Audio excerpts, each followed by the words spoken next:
गोश्त खांदा पिया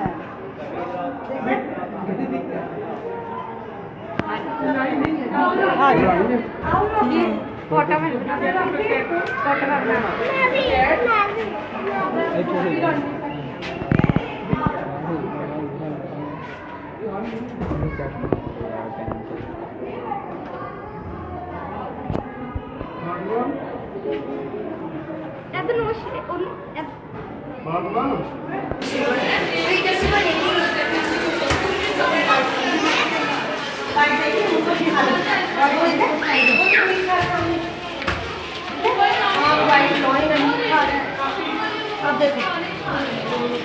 थक गया मैं चले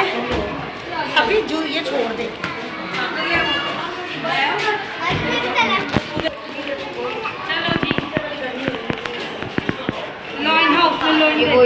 इधर से यार ये देखो जी यहाँ से दिख रहा है ये देखो यहाँ देखा अब्दुल हाफिज हाफिज को एक्साइटमेंट ही कोई नहीं टैबलेट दिखा मेरा जगह अब्दुल हाफिज